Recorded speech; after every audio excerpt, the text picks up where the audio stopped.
कसाब के जैसे अंडा सेल में बिरयानी वगैरह नहीं जाना चाहिए। मैंने उस दिन देखा हूँ कितने लोग मरे। सरकार अपना काम कायदे से करे। मोदी जी से रिक्वेस्ट करता हूँ, पाकिस्तान का आतंकवादी को डर पैदा होएगा।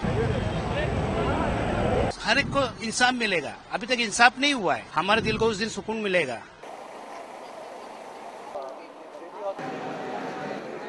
सिस्टम बनना चाहिए, फास्ट ट्रैक पे चलना चाहिए। कसाब के जैसे अंडा सेल में बिरयानी वगैरह नहीं जाना चाहिए। आ रहा है, हमारे दिल को उस दिन सुकून मिलेगा। मैंने उस दिन देखा हूँ कितने लोग मरे। त्योहार मनाने जा रहे थे, बकरीद का त्योहार था। कितने लोग बेघर हो गए, किनके माँ बाप गए, किसी का भाई गया, किसी का बहन गया। सरकार अपना काम कायदे से करे। मोदी जी से रिक्वेस्ट करता हूँ, राष्ट्रपति से रिक्वेस्ट करता हूँ। उनको मेरे हिसाब से 15 दिन के अंदर में दिया तो बहुत अच्छी बात है। 20 पब्लिक में दिया तो आज पाकिस्तान का आतंकवादी को डर पैदा होएगा। नहीं तो उनको मारना है या मरना है। आज 16-17 साल हो गया। किसी के घर में जाके पूछो, किसी का बाप चला गया। पैसा देने से कुछ नहीं होता है। आज मैं वहीं पे हूँ। सरकार हमारे लिए नहीं सोचती है, आतंकवादी लोग लिए सोचती है।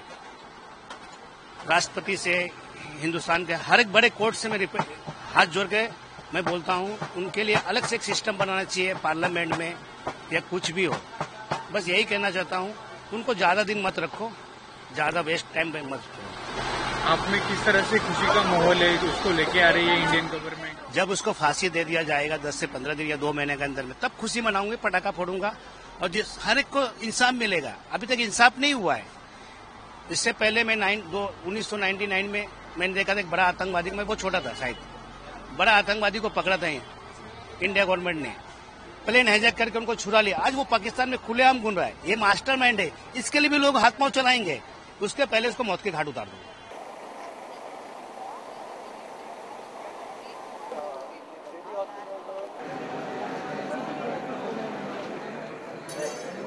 आमच्या आतमध्ये किचन पाशी सगळं गेलं।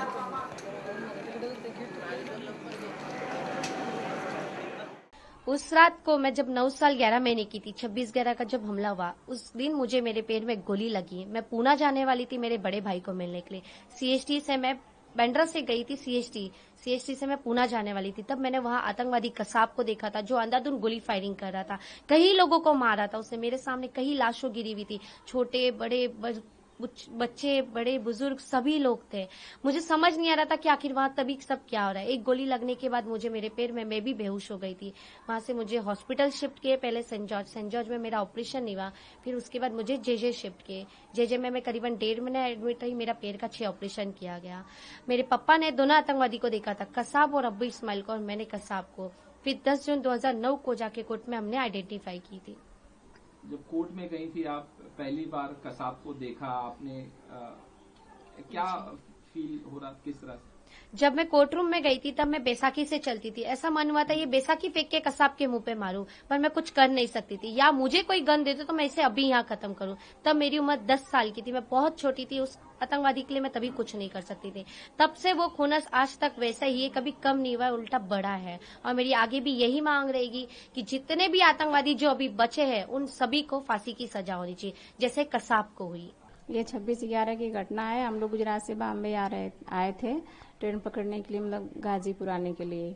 उसमें मतलब ये घटना घटी और मतलब कि मेरे हस्बैंड मतलब मारे गए और एक बेटी थी 3 मंथ की, और यही शीतल यादव, और अभी इनके सर में कांच है। और उसमें आप लोग स्टेशन में बैठे थे, कितने बजे की बात? ये उसमें शायद ये ट्रेन थी 12:05 की थी, कितने की थी। अभी हम लोग मतलब जैसे कि वही खा पी के थोड़ा से मतलब सब कोई बैठे थे, मतलब कि अब ट्रेन आने ही वाली थी 11:15 बजे की लगभग शायद। तब तक मतलब एकाएक फायरिंग होने लगी। हम लोग को पता ही नहीं चला क्या हो रहा है क्या नहीं हो रहा है। फिर इसके बाद फिर एकाएक पूरा जैसे कि वो ग्रेनाइट मतलब होने लगा पूरा, और उन लोग के शरीर में पूरा चुभने लगा। तो हम लोग सोचे कि कोई पटाखा फूट रहा है, चुभने लगा पूरा, और सब कोई भागने लगा, भगदड़ मच गई। फिर इसके बाद हम अपने बच्चे को लेकर हम भागने लगे। हस्बैंड सोए थे बेचारे वो। अब उनको हमको AK-47 लग गया। उठ के बैठे, उनको दिमाग में लग गई और मतलब उसी जगह मतलब गोलीबारी होने लगी कि बम फटा, क्या हुआ? पहले मतलब वो जो ग्रेनाइट होता है ना, पहले वो मतलब पुट मतलब जैसे फूटने लगा, तो जाके सबके शरीर में चुभने लगा। तो सब कोई सोचा कि मतलब दीपावली बीती थी कि मतलब पास में आ रही थी, तो हमें लग रहा है कि मतलब कोई ऐसे मजाक में पटाखा फोड़ दिया होगा। सबको पहले ऐसे सोचा। बाद में मतलब सब भगदड़ ज्यादा ही मतलब सबको चुभने लगा, सर में हाथ में सबको। सबको लेके मतलब इसको बच्ची को हम लेके भागने लगे तो पूरा गोली चलने लगी। गोली तो हम लोग को मतलब नहीं लगी, लेकिन जैसे मेरे हस्बैंड को लगी और वो मतलब दिमाग में उनको लगी। फिर इसके बाद वो मतलब अपना गिर गया। हम लोग अपने बच्ची को, और साथ में थी लोग, तो उन्होंने अपना बच्ची को लेके भागने लगे, वो अपने बच्चे को लेके भागने लगी। हम लोग को समझ में आया था मतलब क्या हो रहा है। फिर इसके बाद हम लोग एक बगल में कोई हॉस्पिटल था, वहाँ हम तो अपना बेहोश हो गए बच्ची को लेके। फिर कुछ टाइम के बाद अपना एम्बुलेंस आया, ले गया। एक हॉस्पिटल था मेरे यहाँ पर ऑपरेशन हुआ, यहाँ पर भी गोली लग गई थी। फिर इसके बाद फिर होश आया। फिर इसके बाद जेजे में ले गया। फिर जेजे में हम 1 महीने तक थे बच्ची को लेके।